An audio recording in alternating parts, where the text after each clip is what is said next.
देखने के बाद में बोली भाई वो ये तो बहुत भयंकर तरीके से ब्लड निकल गया इनका। इन्होंने ये बोला कि ऑपरेशन से ही करना पड़ेगा, नॉर्मल डिलीवरी नहीं हो रही है। और यहाँ पर 50 बाउंसर हमें मारने के लिए बुला रखे हैं, जिम के 50 बाउंसर। इससे पहले मेरी सिस्टर खत्म हो चुकी थी अंदर। खंबागणी राम राम साहब, मैं दिलीप और जलको जयपुर थे देख रहा हो। और अबार मैं सिद्धि विनायक हॉस्पिटल है बड़े मौजूद हूँ और अड़े कुछ विरोध प्रदर्शन चल रहे है। अड़े मैं मौजूद हूँ और अड़े का लोग सुजत बातचीत करे तो पता चले कि कोई महिला चाहिए भी डिलीवरी के दौरान मौत होगी। तो ये जो परिजन है ये डॉक्टर के ऊपर और हॉस्पिटल के ऊपर आरोप लगा रहा है कि डॉक्टर की लापरवाही की वजह से बिगी मौत होगी। तो देखो परिजन अड़े मौजूद है सिद्धि विनायक हॉस्पिटल के मैं बारह मौजूद हूँ और आंसू बातचीत करेला कि काई पूरा मामलो है, विरोध प्रदर्शन आखिर क्यों कर रहा है, आखिर मांग है। अब बात करें पुलिस की तो चौमू थाना पुलिस भी मौका मारे मौजूद है और काफी संख्या के मायने जो भीड़ है बाहर मौजूद है। आसो बातचीत करवाने की कोशिश कर रहा है कि काई पूरा मामले से का नाम था। मेरी सिस्टर जी दिन में सुबह 8:15 8:30 बजे के लगभग ला रही थी सिद्धि विनायक के मान भर्ती करवाए। जो मैं भर्ती करवाया बाद में 10-15 मिनट बाद में कुछ जांच वाँच कर करा और मन बोले को बच्चा की धड़कन खत्म होगी तो बच्चा ने निकालना पड़ा लो अपन। तो मैं साइन कर दियो वहाँ का कागज के ऊपर भाई बच्चा ने हटा दियो और असिस्टेंट ठीक रहनी चाहिए जी। बच्चा ने हटाया बाद के मैंने ओटी से ऑपरेशन करवा के बाद में ऑपरेशन कर बच्चा ने हटा दिया, बच्चों मृत निकले जो। तो बिल्कुल ने फिर जनरल वार्ड के मैंने सिस्टर ने भर्ती कर दी। 1-1.5 घंटा तक मेरी सिस्टर ठीक थी बिल्कुल। एक आरएल और एक डीएनएसबी का छड़ी भी सी, एक बार मारे सु बोली भी सी। बोलबा के बाद में मैंने इशारा का मान बताई भाई हमारे बच्चेदानी से कुछ मैंने महसूस हो रही है कि मेरे ब्लड का रिसाव हो रही है कुछ। तो फिर मैं बाद में मैडम ने जार किया, मैडम एक कुछ प्रॉब्लम हो रही है, आई एम बोल रही है भाई कुछ हमारे ब्लड को रिसाव हो रही है। मैडम आर देखी और देखवा के बाद में बोली भाई वो ये तो बहुत भयंकर तरीके से ब्लड निकल गया इनका। फिर उन्होंने बोला भाई इनको वापसी ओटी मेरे को लेना पड़ेगा और ऑपरेशन करना पड़ेगा। मैं पूछा भाई किस चीज का आप ऑपरेशन करोगे? बोले इसकी बच्चादानी मेरे को हटानी पड़ेगी क्योंकि बच्चादानी के अंदर ही कुछ प्रॉब्लम है, यूट्रिस शायद फट गई है इनकी। तो मैं बोला आप बच्चेदानी हटा दो। उसकी फर्स्ट डिलीवरी थी जबकि 24 साल की मेरी सिस्टर की उम्र है। बच्चेदानी हटाने के बाद में भी इनसे ब्लड रुका नहीं। पहले ये मेरे को बोला भाई बच्चेदानी हटाने के बाद में ब्लड बिल्कुल रुक जाएगा और ये नॉर्मल हो जाएगी शाम तक। ये 12-1 बजे के लगभग इन्होंने बच्चेदानी हटाई। उसके बाद भी इन्होंने एक ही काम चालू रखा, ओनली अपनी मेडिसिन की पर्ची देना, ब्लड की पर्ची देना और एक वो जो सफेद वो प्लाज्मा छड़ता है। 1 बजे बाद में 1 बजे से लेकर 6 बजे तक मेरे से 6 यूनिट प्लाज्मा और 6 यूनिट ब्लड 8 यूनिट ब्लड मेरे से मंगवा कर इन्होंने मेरे को बोला भाई मैंने अंदर लगा दिया है वो ये सब, जबकि 2 यूनिट तो अंदर ब्लड लगा है और इनके पास इकट्ठा है पूरा ब्लड। और जब भी मैं अंदर से बात करता रहा 12 बजे बाद में, अगर आपकी बस की बात नहीं है तो आप दूसरी जगह मेरे को कहीं पर रेफर कर दो। रेफर नहीं कर सकते तो आपके पास ऐसा कोई डॉक्टर या कोई ऐसी नर्स है जिससे वो 10-20-50 हज़ार रुपये लेकर अगर इनकी हालत ठीक कर सकती तो आप उनको बुला लो। इन्होंने अंदर से मेरे को जवाब दिया पूरी फैकल्टी मेरी इसी काम में लगी हुई है और रिकवरी आपकी हो रही है पहले से बेहतर है, जबकि उसका ब्लड रुका नहीं था।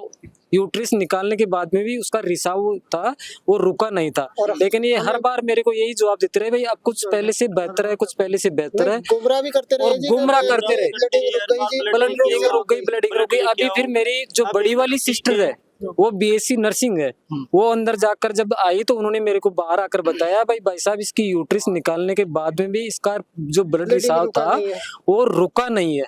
और न रुकने का कारण पहले ये बता रहे थे भाई यूट्रिस निकालने के बाद में कोई ऐसा सिस्टम ही नहीं था कि इसका ब्लड चालू रहो, लेकिन यूट्रिस निकालने के बाद में उसका ब्लड चालू था।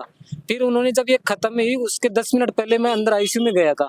आईसीयू में जाने के बाद में इन्होंने मेरे को बोला भाई ऐसी कुछ कंडीशनें होती है कुछ लेडीजों में तो ये कल शाम तक रिकवर हो पाएगी पूरी। तो मैं बोला कोई दिक्कत नहीं है, आप जो भी आपका इलाज है वो आप हर संभव अपना इलाज करते रहो। 10 मिनट बाद में मेरे को एक पर्ची बनाकर देते हैं, बोले 2 यूनिट प्लाज्मा और 2 यूनिट ब्लड आप मेरे को और चाहिए। इससे पहले मेरी सिस्टर खत्म हो चुकी थी अंदर। मैं जाकर देख रहा था उसके पंपिंग लगा रहे थे, वो ऐसे पंपिंग लगा रहे थे जी। ये मेरे ताऊजी के लड़के हैं, ये भी अंदर ही थे। बोले 6 बजे से बोले ये 10-15 मिनट के अंतराल में ऐसे करना पड़ता है, कई बार हार्ट काम करना बंद कर देता है। ऐसे मैं तो कुछ समझता नहीं। डिलीवरी करवा डॉक्टर को का नाम मंजू यादव लेडीज डॉक्टर।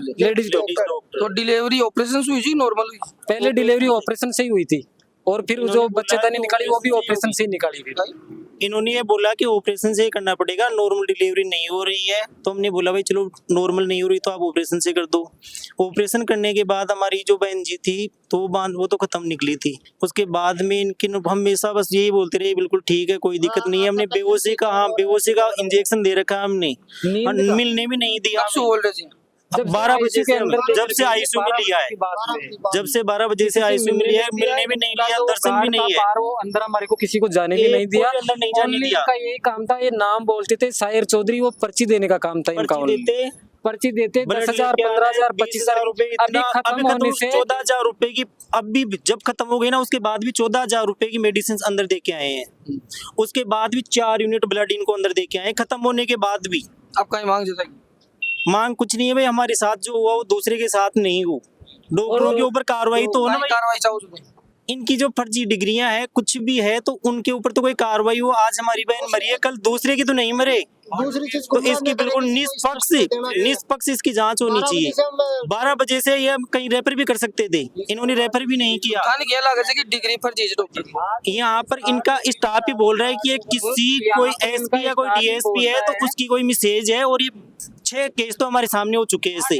और यहाँ पर 50 बाउंसर हमें मारने के लिए बुला रखे हैं, जिम के 50 बाउंसर, जिम के बाउंसर, वो हमारी जानकार निकल गए। तो वो बोल रहे हैं कि हम तो हॉस्पिटल की तरफ से आए हैं, हम जिम में जाते हैं, और जिम से हमें बुलाया 50,000 रुपए देकर 50 बाउंसर बुलाए हमें मारने के लिए। यहाँ पर पिटाई करने के लिए मारे डॉक्टर ने बुलाया है कि वहाँ पर अगर हंगामा होता है ना, अगर यहाँ पर हंगामा होता है तो आप उनको ऑन स्पॉट वहीं पर मार दो। 50 बाउंसर जिम के खड़े हैं यहाँ पर, और जिम से बुलाया उनको। पुलिस के सामने धमकी दे रहे हैं? पुलिस के सामने ही, पुलिस के सामने मतलब ऐसा माहौल बना भाई, कुछ यहाँ पर हो सकता है। पुलिस को तो हमने फोन करके बुलाया, पुलिस को तो हमने ये कोई हॉस्पिटल वाले ने थोड़ी बुलाया, पुलिस को तो हमने फोन किया, हमने बुलाया पुलिस को। तो अब का कार्रवाई चाहो तो दे? कार्रवाई इनके ऊपर एक्शन होना चाहिए, तो कोई इसकी निष्पक्ष जांच होनी चाहिए। तो अभी जे मौका मिला कोई अधिकारी ने बुला वो चाहो? अधिकारी कोई भी हो, लेकिन इसकी एक निष्पक्ष जांच तो हो ना। आज मेरी बहन मरी है, कल आपकी भी हो सकती है। डॉक्टर साहब यहाँ आए, जनता के सामने माफी मांगे, इन्हें जो भी इनका स्टाफ है, जैसे बीएससी नर्सिंग कर रहा है, जीएनएम कर रहा है, तो उनकी डिग्री चेक की जाए कि एक तो बीएससी कर रहा है 2 साल हो गई, उससे पहले ही यहाँ ज्वाइनिंग करके ड्यूटी दे रहा है, या उसके कंप्लीट 3 साल डिग्री करने के बाद ज्वाइनिंग में स्टाफ वो कर रहा है। कई बार कहता है 3 से 4 साल की जीएनएम होती है, 4 साल की ज्वाइनिंग कर लेते हैं, डिग्री बनाई है वो पूरा। तो एक बार प्रॉपर सभी स्टाफ की जानकारी, डिग्री वगैरह हो, डॉक्टर साहब आए, पूरी जो भी बात स्पष्ट बताए, इनसे माफी मांगे कि आप जो जानते हो वो कर सकते हो, मैं यहाँ पर नहीं हूँ हॉस्पिटल में, और आपको जो मर्जी है वो आप कर लो।